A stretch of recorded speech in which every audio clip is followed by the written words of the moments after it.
Good evening from Los Angeles. I'm Tavis, Smiley. First up tonight, a conversation with popular singer-songwriter Huey Lewis. His band, Huey Lewis and the News, has sold more than 20 million albums around the world. He's out with a new project now paying tribute to the soulful sounds of Stax Records. The new disc is the band's first in nearly a decade. Also tonight, at the end of this week, with so much focus on politics, we recall the legendary political speechwriter and advisor Ted Sorensen, the man who challenged a generation by writing the words, "Ask not what your country can do for you, but what you can do for your country," passed away earlier this week at the age of 82. And so tonight, we'll revisit my 2008 conversation with Ted Sorensen, who joined us for the release of his memoir, Counselor. We're glad you've joined us, singer-songwriter Huey Lewis, and remembering Ted Sorensen coming up right now.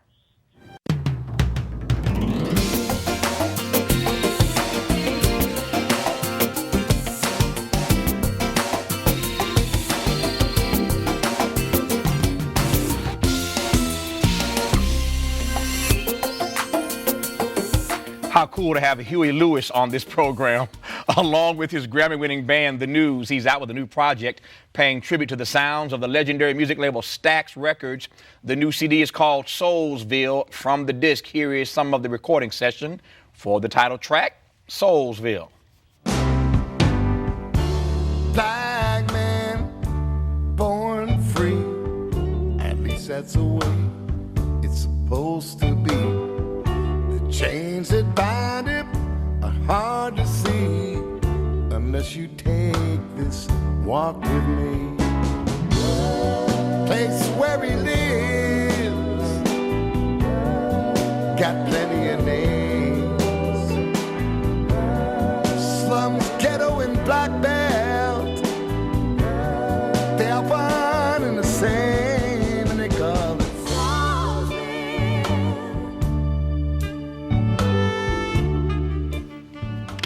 So why, of all the things you could have covered, Huey, why the Stax Vault? Well, good question. I mean, I suppose why not? Yeah. But it was originally our manager's idea, Bob Brown, and we thought, good idea. A little apprehensive at first. Obviously, the idea was not to do the ones everybody knows, the sort of chestnuts like Knock on Wood and Midnight Hour, but to try and go deeper in the catalog, if you will, and find some songs that other people hadn't maybe heard and capture them faithfully. So we did it in Memphis and really had a labor of love for us. It was really fun. Is there some stuff in that vault that even for Huey Lewis and the News you found untouchable? Sure. Yeah. I mean, the Otis Redding tune was the hardest one. We did Just One More Day, which most people don't know, but I mean, that was what are you going to do? You know, what Otis tune are you going to cover and how are you going to pull that off? So we chose this one. And interestingly, we cut live for the most part, 9 pieces. We had a 4-piece horn section at Historic Ardent Studios. They gave us Studio B with the horn section, and the other 5 of us in A. We had a video feed from the horn section to the Billy, our drummer, and then we cut 9 pieces live. And that tune, Just One More Day, which was the Otis Redding tune, we cut in one complete take with no fixes or performances. So I took it as a nod from the soul gods, if you will. Say, it's okay, boys. Go ahead and sing it. See, I was just about to ask what it felt like to actually record this Stax stuff in Memphis.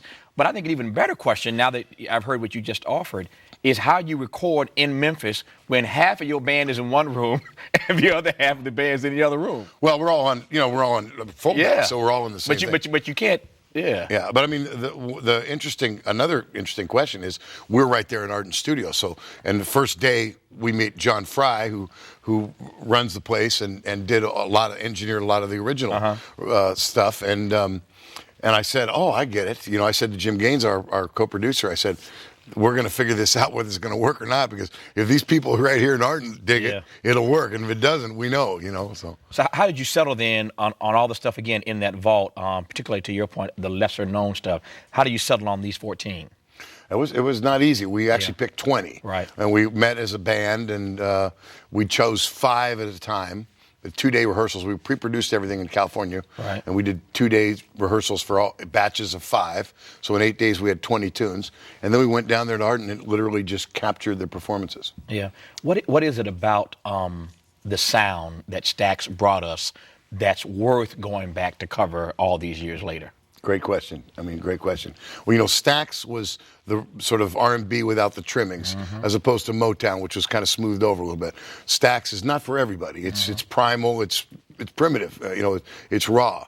But the other thing is, what we like about that period, I think, is all the voices. In other words, you got a horn section, you got background vocals, there's probably 11 people, and it's the diversity of the personalities in all those voices that makes it interesting. And so the music is to be captured, and I've come to, we went down there and felt it all.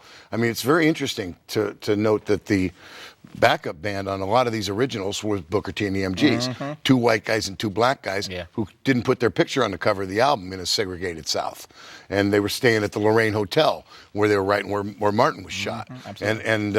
This is the time frame of all that. And today, we live in a much more integrated society, but music has become segregated, if you will. You have black music over here and country music over here. So this was a wonderful, fertile time. And I think what's compelling about it is not only the diversity of personality in all the voices, but the fact that it's the life stories infused in the music. People, the original singers who were singing this stuff weren't kidding. It was life and death stuff for them. You mentioned a moment ago, Huey, black guys and white guys, and my guys here on the floor. We're having a conversation about your corpus, your musical corpus, before you walked out and picking our favorite Huey Lewis songs. And if I were asked, I have not been, but if I were asked to put together my list of the hippest, most soulful white guys who ever walked the planet, Huey Lewis is on my list. I mean, you're on there with Elton John, you're on there with James Taylor, you're on there with Kenny Loggins, you're on there. Now I've started a whole conversation here. There's a long list of them that I can't get to in this short conversation, but for you, where does all this soul come from, man? Well, I grew up in San Francisco, but my favorite radio station was KDIA. Oh yeah, which was that answers it. it was sister station to WDIA. Yeah, exactly. And I just lived on a steady diet of KDIA. So, and I didn't even realize it, that nobody else knew who Rance Allen was. I thought he was the greatest singer I ever heard in my life. I still do. Rance is pretty cold, yeah. Yeah, and most folks still don't know who Rance Allen is. Yeah, but this is the stuff we kind of grew up with. So we were oddly enough, and it's the thread that binds my band together too, because we're each other's. We all like this kind of stuff, and we're all suburban white kids from San Francisco. Yeah. And you were never intimidated by the music? Yeah. At every stage. Right. We were very careful. It's a great idea, right? And it doesn't hurt to work these songs up. The only danger is when you release them, right? So we did it step by step, and as we began to go through the process, it felt so natural for us. It was unbelievable. And then now we're there in Memphis, and John Fry and Larry Nix, who's the mastering lab brother from Don Nix from the Bar-Kays, and all these people are loving it, and it just was a very natural thing. Yeah. So 10 years almost since the last project. So what have you been doing in this 10-year period, other than touring, I guess? A lot of touring. A lot of touring. Yeah. Enough touring. Yeah. We're not spring chickens anymore, so we don't work as hard as we used to. Right. Because that way it's like falling in love all over again. You know? So we've been doing that, and we've been recording and writing as well. But like I say, it's one thing to record and write. It's another thing to put a project together that you think has merit and release it. And so I hear you guys aren't spring chickens, but you still got it, obviously. And so when you're on stage these days, you still get the same thing from it? It still feels as good? You still have as much fun when you're out there? I'm going to tell you the truth. Yeah. We're actually still improving, if you can believe that, for some wait, hold on. crazy reason. You've sold like 20+ million records. Yeah. Everybody loves you. How do you improve at this age? I don't know. I think we're smarter about it, and we're make better note choices maybe. And clearly, my range as a singer is not quite as good as it was. Right. But it's and as a band, we actually play better than ever. And that's first and foremost what we are as a live band. So the neat thing about this Soulsville project is this stuff just lays out live. I mean, when we play it live, it's better, as good or not better than the record. It's very easy to sort of replicate. You know what's amazing about seeing you guys in concert is that you remind me of another San Francisco-based group, Frankie Beverly and Maze, or Maze featuring Frankie Beverly. Yeah. Great band. And one of the things about Maze and Frankie is that when they hit the stage, if Frankie is not in particularly good voice on any given night, it really doesn't matter, because the audience knows every lyric to every song, and they will sing Frankie through that entire concert. your voice is in great shape, but it's the same thing with you guys. Yeah. Your fans know, I mean, you guys sing good music, but it's sing-along music. Right. So what's it feel like when you're on stage, you're looking out at the audience, and you can turn the mic to them, and they can roll with every lyric on your stuff? Well, it's the best feeling in the world. I mean, we call, musicians say they want to get in the pocket. You want to get in the pocket. But when you get, there's a place where when you're playing music that's not to machines or samples, or you're playing with each other, and you try to get in on the same page as we're in the pocket.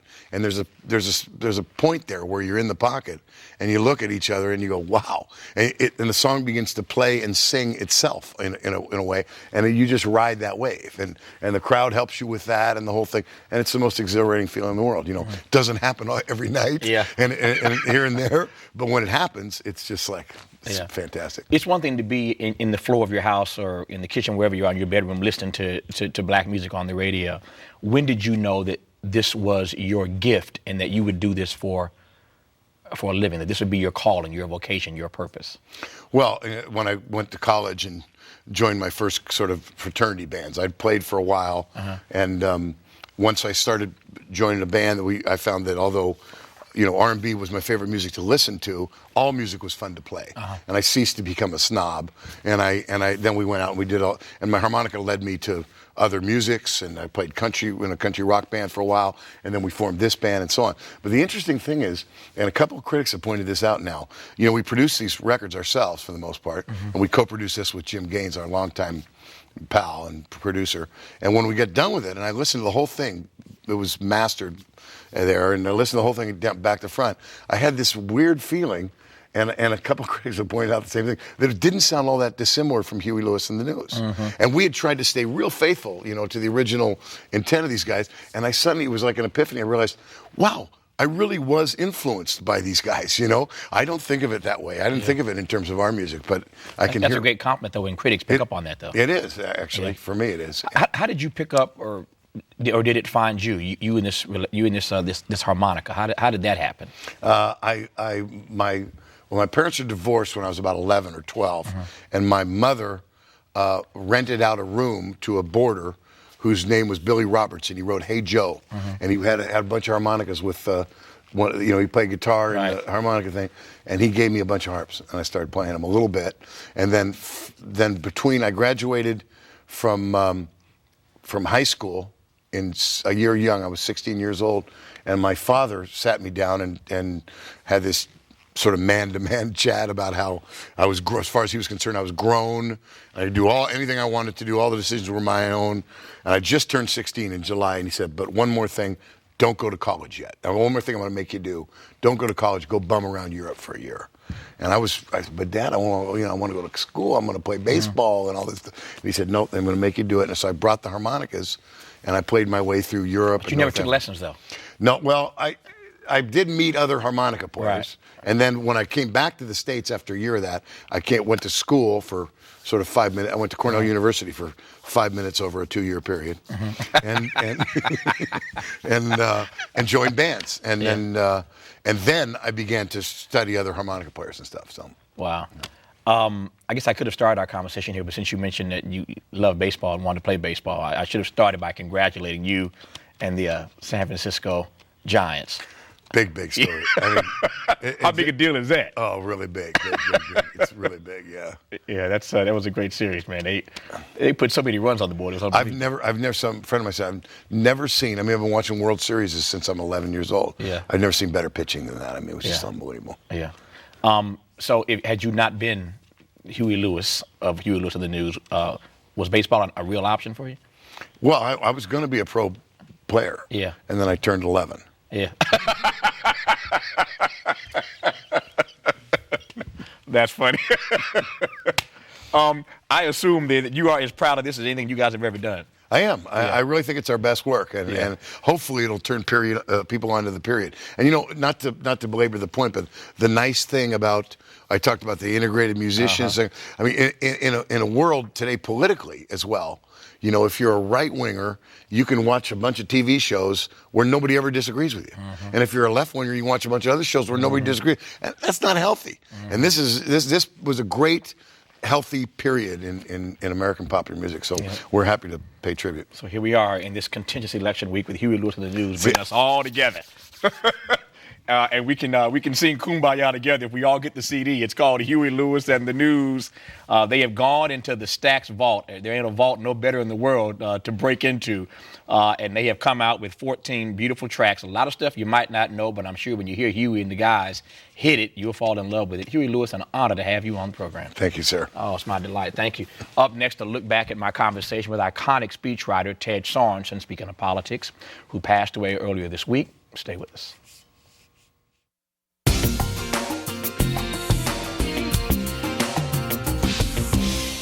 Finally tonight, during this week with so much attention focused on American politics, we say goodbye to one of the most influential political voices of the 1960s, Ted Sorensen. As an advisor and speechwriter for John Kennedy and later Robert Kennedy, Ted Sorensen helped craft some of the most indelible rhetoric of his generation, including President Kennedy's iconic inaugural address in 1961. In 2008, Sorensen published his memoir, Counselor, and joined us for an extensive conversation about his time with the Kennedys. I began our conversation by asking him to recall a speech given by Robert Kennedy on the night of Dr. King's assassination. I didn't really write speeches for Bobby, except on rare occasions. The most dramatic was the night of Dr. King's death. Bobby called me from his plane and said he would call me back in an hour. Would I please have something ready? He had a great team of speechwriters, but in an hour I wrote out something. I was very emotional because both Bobby and I reacted to Dr. King's death with the thought of Jack Kennedy's death in our minds. And I wrote a piece about the stupidity and folly of violence in America. And interestingly enough, a movie last year about Bobby or RFK, I forget the title of the movie now, but it closes with the voiceover of Bobby giving that speech about violence. Martin Luther King dedicated his life to love and to justice between fellow human beings. He died in the cause of that effort. In this difficult day, in this difficult time for the United States, it's perhaps well to ask what kind of a nation we are and what direction we want to move in. Since you mentioned that speech and Bobby being torn apart, of course, by the assassination of Dr. King, it is fair to say, and you were there so you know this, that Bobby Kennedy had to work his way toward being regarded in the civil rights community. He didn't, for all that we do to remember Bobby as this great hero, and he was in so many ways, if we're honest about this, he had a journey to take to become the kind of compassionate person he was around those issues and black people in America, yes? That's very true. All three Kennedy brothers grew in office, and Bobby grew, as Jack did, in their recognition of the way black citizens had been treated unfairly for so long, and as he became more and more involved in the civil rights movement and the defiance by George C. Wallace and certain other Southern governors, Bobby felt more strongly about it each year. Beyond the fact that he was more exposed to it, and that helped him understand it and appreciate it and embrace it better, beyond just being exposed to it, was there something else particularly about Bobby that helped him to get that than just being exposed? Because you can be exposed to it and never get it. I mean, love isn't necessarily contagious. Very well said. You ought to be a speechwriter. No. I can't do that as well as you can. But I had a background in the civil rights movement myself, and I had some influence on Jack, and Jack, of course, had a lot of influence on Bobby. How much influence did Jack have on Bobby? Bobby would have done anything for his brother. They loved each other. They worked closely together. And there's no doubt in my mind that the day, I write about it in the book, the day after Jack's assassination, Bobby came into my White House office. He just stood there for a moment. He was wearing dark glasses to cover up his puffy, red-filled eyes. And we just looked at each other, knowing that we had both taken a terrible blow. How much closer and why, in fact, did they become closer, Bobby and Teddy, in the aftermath of Jack's death? Now you're asking a tough question on family psychology. Teddy was almost a different generation. He was enough younger that although his two older brothers were very proud of him filling Jack's Senate seat from Massachusetts, and the fact is Teddy has been a better member of the U.S. Senate than either Jack or Bobby was. But, of course, Jack's death increased the unity of the family, and Teddy was involved with Bobby's campaign in 1968, along with Steve Smith, their brother-in-law, and with me. Has Teddy been a better senator, to your earlier point, merely because he's had more time, or am I not drilling down deep enough on this? More time has a lot to do with it, but the fact is that he has proven to be a good legislator. He's proven to be very good about reaching across the aisle and working with the Republicans to get more done. This book is a dense book, and it's a wonderful read. But I'm glad I have you in person tonight to ask you on a personal level how it is that you navigate personally these kinds of anniversaries, like the 40th anniversary of Bobby's assassination. It gets easier as the decades go by, but I'll never forget those two terrible days, November 22, 1963, June 5 and 6, 1968, when I couldn't believe it was happening all over again. I just couldn't believe it. And in the middle of those two, as we referenced earlier, of course, April 4, the assassination of Dr. King. How, yes, having seen all of that and been as close to all of that as you were, how have you navigated a life where you've remained hopeful about America and about the body politic, quite frankly? Number one, my parents raised me to care about this country and about trying to make it a better country and a better world. And I learned from Jack Kennedy that almost anything is possible if good people will get behind it. And I just made up my mind after Jack's death that I wasn't going to permit some lunatic who was a lucky sharpshooter to deter me from my life's goals and the implementation of Jack Kennedy's goals. And those life goals for you have meant what? Because it's obviously more than just writing speeches, which is not unimportant when you're doing it for a president. But what have those life goals been for you? The New York Times a few weeks back asked me if Kennedy's speechwriter doesn't sum up my life as a headline for my obituary when that time comes, what would I like in its place? And I thought for a moment and I said, servant of peace and justice would be okay. As Ted Sorensen told me, even late in his life, he remained hopeful about the state of American politics, words we could all heed during one of the most contentious election cycles of the modern era. Sorensen passed away on Sunday at the age of 82, one of the last living links to the Kennedy era known as Camelot. We'll leave you tonight with part of what will likely be Ted Sorensen's lasting legacy, John F. Kennedy's inaugural address of 1961. Good night from Los Angeles, and as always, keep the faith. I do not believe that any of us would exchange places with any other people or any other generation. The energy, the faith, the devotion which we bring to this endeavor will light our country and all who serve it. And the glow from that fire can truly light the world.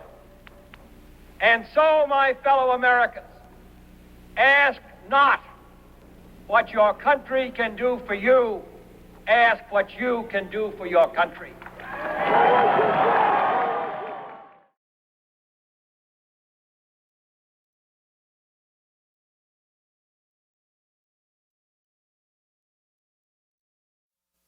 For more information on today's show, Visit Tavis Smiley at pbs.org.